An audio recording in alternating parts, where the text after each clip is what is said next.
You can do it, Duffy Moon. You are live. Oh my God, that worked too quickly. Especially given my experiences with YouTube as of late. Oh, now for you folks out there who watch, the parking lot thing I do every morning, there's like maybe two, maybe three of you. But every time I go to connect, something new happens. Like now it won't upload my thumbnails. It won't even take a thumbnail and then it uploads it. It just goes channel logo. Or if I'm parked in a certain area, something is jamming out the signal. I have no idea what they're doing over there. I don't know if maybe, Ford's doing top secret alien research. I have no idea. But there are certain parts of the area of that building where cell phone coverage just dies, even if you're outside in the wide open. It's just strange. Plus they're using a lot of equipment over there that runs, and it's probably a lot of radio frequency interference and things like that going on. But let's get to the subject of our program, while I'm ranting on about, technical difficulties, which was funny because that video was that long and got like 2,000 or 3,000 views. I have no idea how it happened. It just did. Okay. So an exciting event happened today. We got the latest 60th anniversary trailer. Still no air dates, but we got to assume it's going to be probably somewhere around Thanksgiving weekend, November 23rd, because that is the anniversary date. Plus, a lot of people saying, yeah, they have confirmed it's Toy Maker. I just saw the announcement on BBC, but the trailer pretty much nailed it on the head itself. And we'll discuss that a little bit too. We all suspected, but the problem is I didn't want to jump to conclusions because everybody remembers back, like when they were running the series trailer and, like say Kill the Moon, it's got to be the 8 legs. And then, of course, they had the trailer for Enforced, and it's got to be the Crinoids. And sure enough, neither one happened.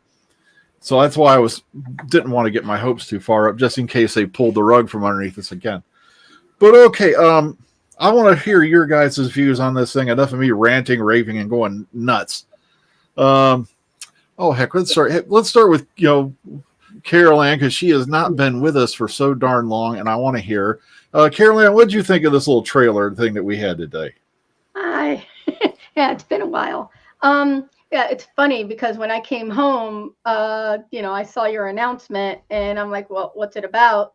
And then everybody's like, the trailer. I'm like, what trailer?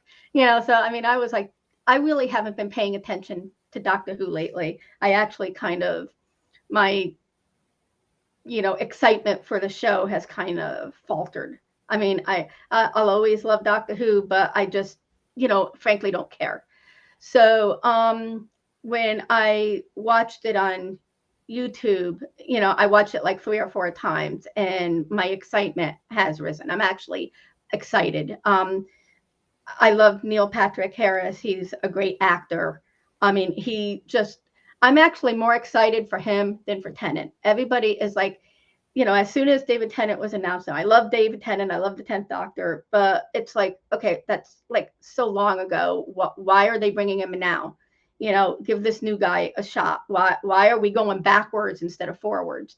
And I'm actually more excited for, Harris and his role, because I think he's just a great doctor. Now, after watching the trailer a couple of times, I'm actually a little excited seeing David Tennant again. I mean, just those few clips, I'm like, okay, I get it. And then seeing Donna, and then Unit being a part of it. I love like the new Unit and everything like that. So I am excited for it now. As far as the Toy Maker, I don't know much about him, just what I've heard people talk about. So I really don't have an opinion about that character, but I do think it's going to be good. So I think it's going to be a nice, stepping point going forward and bring some more excitement to the show. Once the new guy, I think he's adorable. He has a smile to die for. Very, very cute, but I just cannot remember his name. So I'm always going to say the new guy. So I think this is going to be a good stepping point for him going forward. Yep, Shurigawa.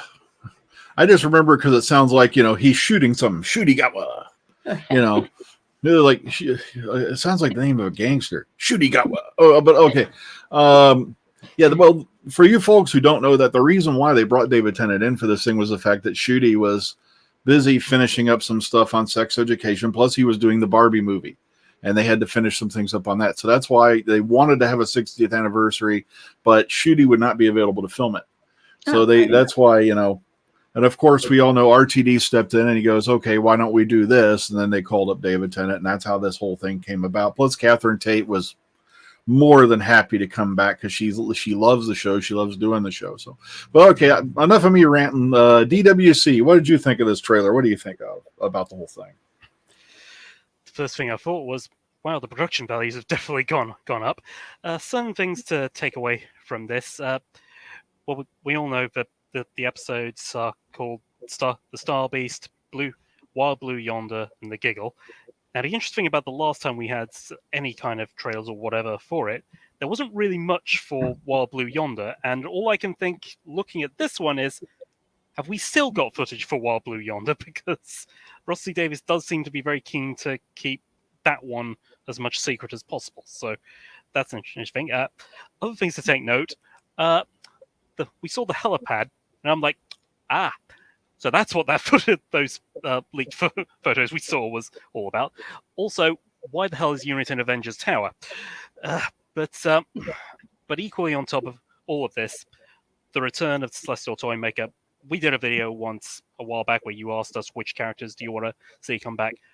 So glad we are now finally confirmed the Toymaker is back, and this trailer alone just gives the majesty of how powerful and strong and fearsome this character is. Simply from that, there's that one shot in the trailer of him holding marionette strings, and that alone, him completely towering over, is what I love about it. Now, I think I'm going to have to touch on one tiny thing, and it isn't so much in the trailer, it's in that I've seen some people on Twitter. Now, there are people who are very happy that the word Celestial has been removed. I've seen others saying it's Celestial Toymaker, not Toymaker, because if you actually look at the Twitter post, or what the BBC have said, they're actually calling Neil Patrick Harris the Toymaker. So now, oh god, I can already hear the complaints of the usual suspect. It's the Celestial Toymaker. And all I'm going to be saying to this is, I don't care. I really don't care. I understand something about the reason Celestial has been removed is because it actually has a rather racist connotation towards Chinese or something like that. If that's it, okay. And I really don't care, because before we came on here, I decided to take a look at the transcript of the original 4-part episode. Sure enough, Celestial Toymaker is only really used once by the Doctor in the first episode of that adventure.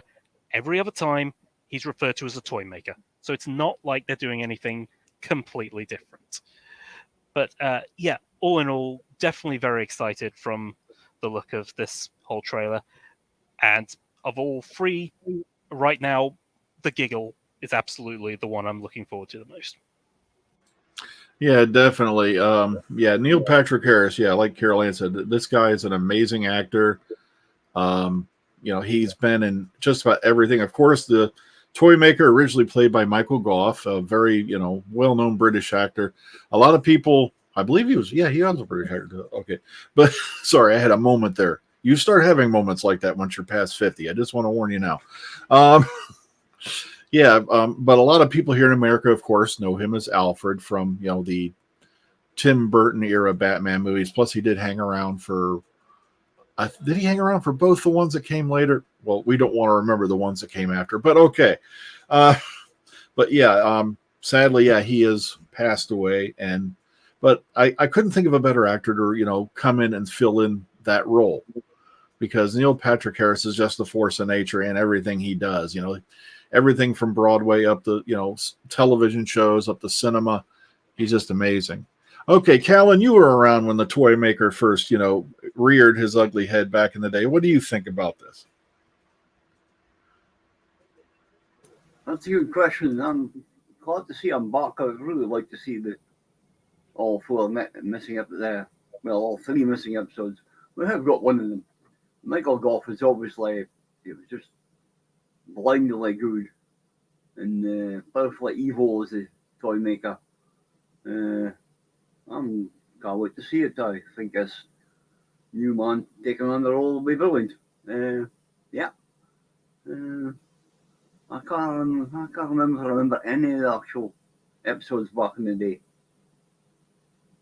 Oh well. Any other questions to ask me? Sorry. Yeah, it is still amazing though that out of all the villains they picked to come back, they finally did pick the Toymaker, because Toymaker was supposed to reemerge back during the Sixth Doctor era, and Big Finish did make an audio based off that script that was never shot. I believe that was the Nightmare Fair. Yeah, which took place in, what was it, Blackpool, if I remember correctly? Yep. Yeah, okay. I'm really reaching. It's been a long time since I listened to that one. But yeah, he's popped up a few times in Big Finish audio, the Toymaker, and now it's nice to see him back on the screen. But let's go to William. William, what do you think about this trailer and this whole thing with the Toymaker? Hey, now, we anticipated. We heard a couple of days, maybe a week ago, that a trailer was going to come out today, which thankfully it did. I remember Neil Patrick Harris appearing in The View, and Whoopi Goldberg asked him about Doctor Who and the Celestial Toymaker. He said, "I cannot deny or confirm, but you really hit it on the head." So in a way, back then he confirmed he was a Celestial Toymaker, and I'm glad that character is back. But like you said, Freedom, he has appeared in maybe three or four Big Finish audios, and I'm a little bit nervous that the one that stands out is Magic Mousetrap with the Seventh Doctor, and of course Solitaire, which was an Eighth Doctor audio.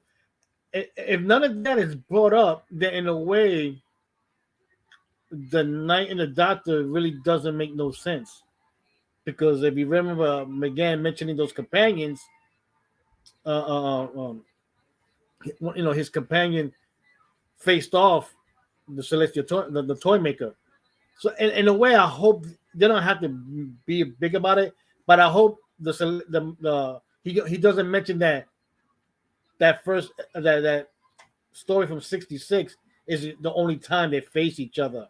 And we also got to remember in Big Finish that the Toymaker's sister appeared to face the Second Doctor in the Queen of Time, which which her things her fixation is clocks. So anybody wants to download or buy that on Big Finish website and listen to it, be my guest. It's a great story. But we noticed by the trailer that you notice in the clips, the way it's played off, is showing that the scenes are from three different stories. Not just one. It's three of them. You got Beat the Me, and of course you got Donna's mom. I'm shocked they haven't showed. They didn't show Wilf any scenes with Wilf. We know he's in there. May he rest in peace. And I'm shocked they didn't show him at all. So and we know that like DWC said, the Toymaker must be the final story. But he might appear in the first and the second stories. Like the way Misty was showing up in Capaldi's season. Little clip here, little clip there. So he might appear in the first two stories, but then the last one will be with him. Which is unusual. The funny thing is, in under 3 weeks over here in New York, we're gonna have New York Comic Con and David Tennant's coming over here. But we don't have Nicole. We don't have Donna, or her daughter is going to be, this new thing, which is very unusual because, you want to promote it considering from 3 weeks, and then like maybe 3 or 4 more weeks after that, the episode is going to appear on TV. So it'd be cool if they would have promoted it more. I look forward to it. I really am looking for it. I really am looking for it because been a while. We haven't had Doctor Who in quite a while. Which, and of course, Nicole when he appears, he's going to appear probably in the last story with the Tennant regenerating again to that. But as Freedom said, his schedule was busy, so he couldn't start it off with him. So that's why then it was good to see David Tennant come back. And you got to get props, man. This guy has played the Doctor 3 different times. 3 different times. He got him as the 10th Doctor, the Metabilis Doctor, and of course this 14, 15 Doctor. Man, it's unusual. You got to give him props for that. And already this Doctor that's coming up soon, on TV. He's already appeared on like maybe 2-3 weeks ago on Big Finish. This specific doctor, because he had David Tennant facing Missy, so it's unusual. So again, I look forward to it. It does leave a lot of questions, especially if he don't mention at all that he has met other doctors from Big Finish. It would upset me real badly because it makes it sound like you only want to use Big Finish to get your point across, because you use McGann to do the War Doctor, but you're not backtracking some of his stories, or even from the other Doctor stories, when certain villains that we have not seen in TV in such a long time come in, and you have to, in just a quick second or two of conversation, that he has met the other doctors. So it has to come up because it will upset me if it doesn't go like that. And RTD is a big fan of Big Finish, so I hope he does it okay. So that'd be my opening statement. I know. I was just, I was a little bit freaked out when I saw the Meeps and the Wraiths and all that, because the only reason I knew anything about Beep the Meep and all that's because I had listened to the Ratings War with Colin Baker in the lead against Beep the Meep. And I went ahead and I said, okay, who the heck is this character? So I did a little research, looked it up and all that. And of course, the comic book was also named The Star Beast with the Beeps. And I think they pronounce it the Wraiths, even though it's spelled kind of funny. It's like WRARTH or something like that. And they're supposed to, I guess they're supposed to be at war with one another or something like that. The big green insect looking guys, those dudes. You do see a good glimpse of one in the trailer. Someone's asking about whether Bernard Cribbins was going to appear and all that. I go, David Tennant said they have not cut any of Bernard Cribbins' footage out, and I'm really hoping they did not. So we can only hope. Like I said, they may. It depends on how much stuff they got. Filmed with Bernard before he passed, before he got ill and went back into the hospital and all that. Here's the thing about Bernard Cribbins. We know here that there's only 3 specials with Tennant before the next doctor comes in. I don't understand why you need to cut it to 45 to 50 minutes. I mean, if it goes over an hour, let it go over an hour. You have special TV series that go past that, like Luther and stuff like that, Sherlock, that an episode went over an hour, under an hour. Like if the episode calls for it, and of course, we know that Bernard Cribbins had passed away, don't cut out his scenes. And if it goes past 50 to an hour, good. At least we can see him for the last time. Don't cut him out. Okay, Mike, reminds us, Big Finish adapted the Star Beast as well.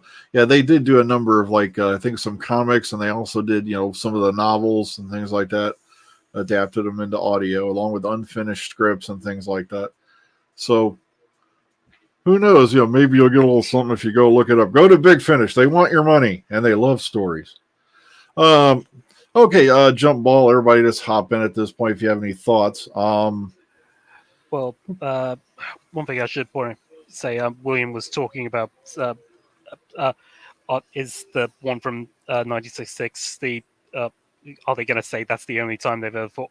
Well, technically no, as I was looking through the scripts of like I said, I looked through the scripts of the original episode, and it was implied that at that time, that the Doctor had fought the Celestial Toymaker before, so it's not like they haven't met before. An equal interesting thing of note, I mean, they were always going to make a point of this in the trailer anyway, is the fact that Donna does apparently sort of kind of remember the Doctor, which is fascinating in and of itself. Okay, anybody else? Any thoughts? Because I'm going to leave the floor open if you want to hop in with something. Somebody just said that each episode is an hour each. Yeah, Mike says, they are an hour each. Hello, Philip, out there in comment box land. And he seems to think that Jinx Monsoon is going to be another Guardian like the Toymaker.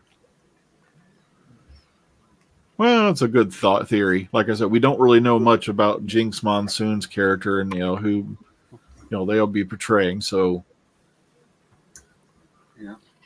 Hey, Here's a question. Has anyone heard anything about the BBC, like, allowing the United States to like air it at the same time they air it, so we won't have all those commercials? That it's going to be on Disney Plus, your side now, and I think it'll air the same time on Disney Plus, same time it airs over here. Oh, okay. Yeah, if you live outside, UK, then yeah, you where you normally watch it on, BBC America, that's no longer going to happen. You have to get Disney Plus. Okay. And Disney, they're going to own everything sooner or later. Now don't panic, anybody. They don't own any of the rights to the Doctor Who. They just have they bought the streaming rights. They did not buy any rights to the show. They own 50% of that '96 movie.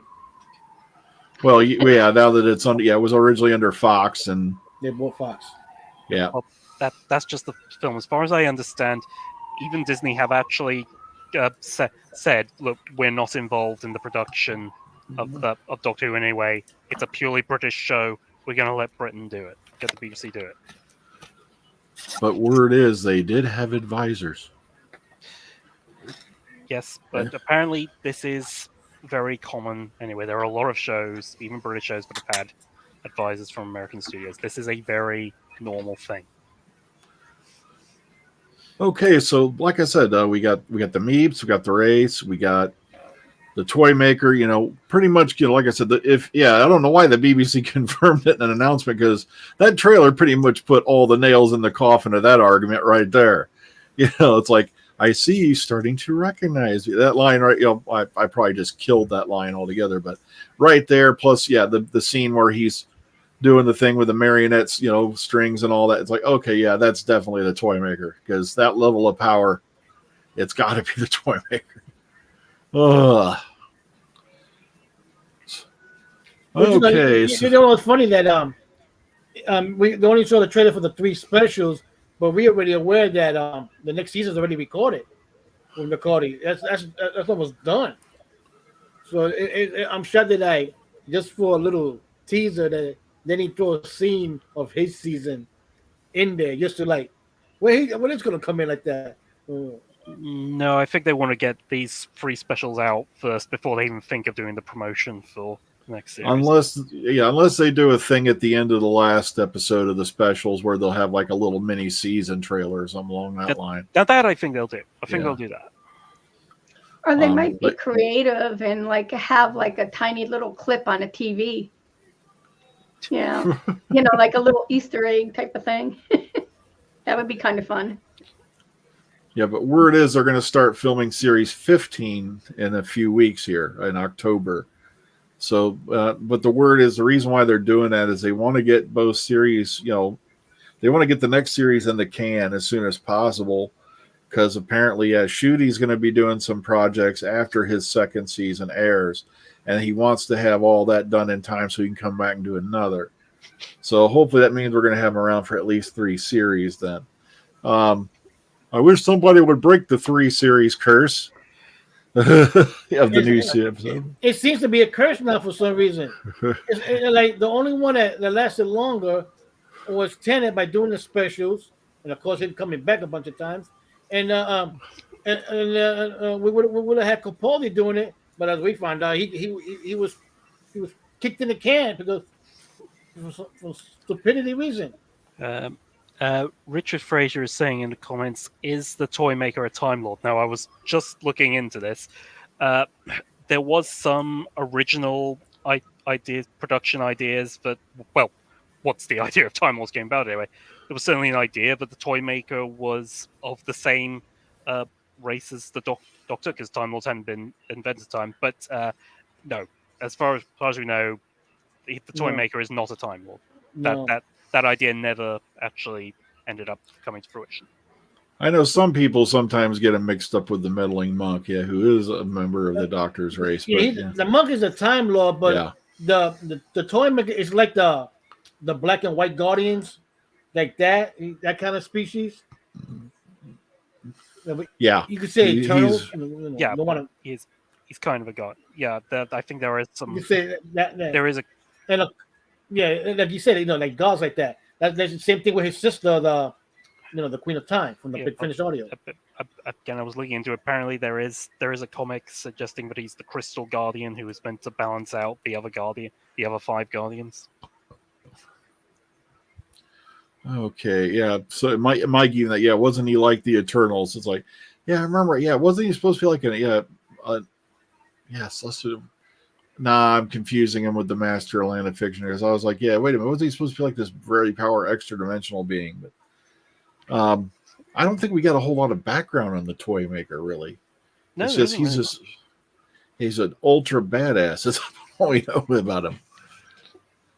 So, as far as hierarchy goes, I'm pretty sure it goes Guardians, Eternals, then mortal beings. Yeah, like that. But you know what's funny? I wish then he had to put in the trailer. But I wish they would make an announcement if we're going to get a spinoff, another spinoff. Again, I think they want to get these specials out first. But the specials already filmed and edited and everything. They're already done. It's not about filming. It's actually about making sure everyone sees them before they actually do anything else. No. Like I said, they're not going to show clips of the spinoff. This if they're going to make a spinoff. If they're going to make a spinoff, just to see, the one that we want to see, of course, is Unit, because that opens a whole bunch of stuff. Yeah, because originally, like I said, people were trying to say, "Oh, that was all just a bit." I can bring up the articles where RTD was talking about the idea of spinoffs, and then we had, I think it was in March of this year, we had like Deadline, and I think I could have swore it was Radio Times even announced it too. There was going to be spinoffs, but now they're trying to sweep it under the rug, like. Probably somebody knocked and goes, "Guys, remember the last time what happened when we had a spinoff?" But I'm really hoping, that whole idea hasn't been swept away, because the show really does need spinoffs and something like that, to keep it fresh in people's mind, while the main show is not on. Because you did have good spinoffs, like Torchwood was pretty good, Sarah Jane Adventures and things like that. Plus the fact, I think the greatest idea they could have done, I'm not sure who can they get involved in it, but, do a thing, centering around, like my idea, if I was running the whole thing right now. Now, since some of the actors have gotten on a bit, doing that companion anonymous type deal, where they start telling adventures about their adventures with the Doctor. And then what you do is when you go to the flashback, you go to CG animation or something along that line, like an animated, flashback. This way you can do the story, you can have it voiced and all that, and you don't have to worry about the actor having to go do outrageous stunts or anything like that. Plus, you can put them at any age you want, and it would be a nice little thing, to help round things out. But the BBC doesn't do things like that; they don't make sense. They're too cheap. They suffer from cheapskateness.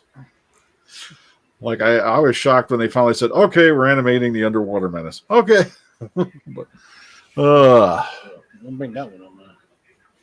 What they need to do is really just get as many of those animated as they can, the lost episodes, because while telesnaps are a good thing, they don't work for me. I prefer animation myself.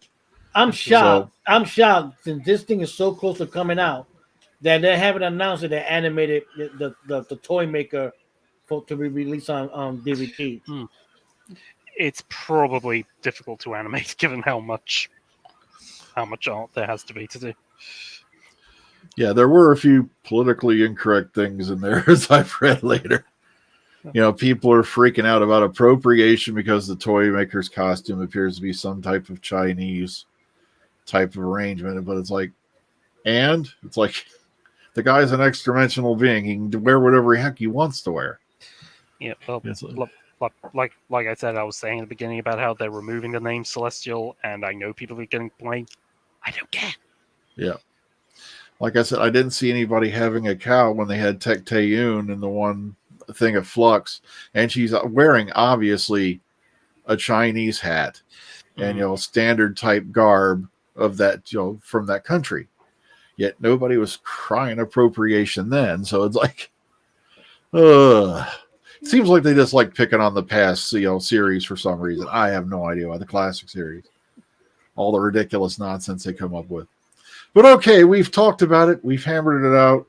Any final thoughts before we go ahead and bring this session to a close? Maybe just one tiny thing. This is more about Yasmin Finney's character of Rose.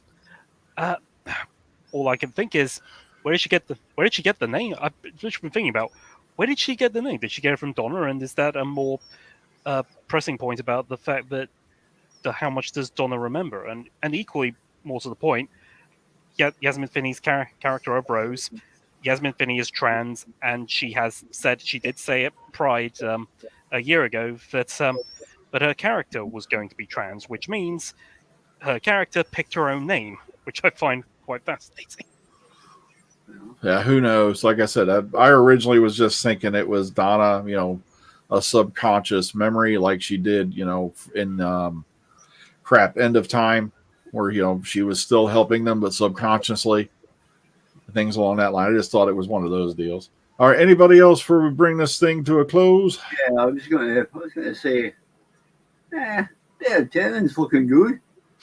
Oh, heck. He appears looking younger than he did last time he played the Doctor. Very sweet. 10 years ago. Yeah, he's one of them guys who doesn't age. It's kind of scary. Yeah. Okay, well, I guess I'm going to go ahead and call this session over. I hope everybody enjoyed the live stream. We'll be hopefully doing more of these, in the future. I want to start going the live streams rather than recording, because this way, the audience can join in the conversation as well. And that way, we're getting the thing right there out on the air where they can, participate a little more than just being in the comment box. So we'll keep doing these in the future, and I hope you all enjoyed this little session of ours. But until next time, good night, everybody. Anybody else want to say good night? Go right on ahead. Be safe. Good night. All right. As I always say, be kind, be calm, be safe. See you all on the flip side. We'll see you all in the future. Take care, everyone.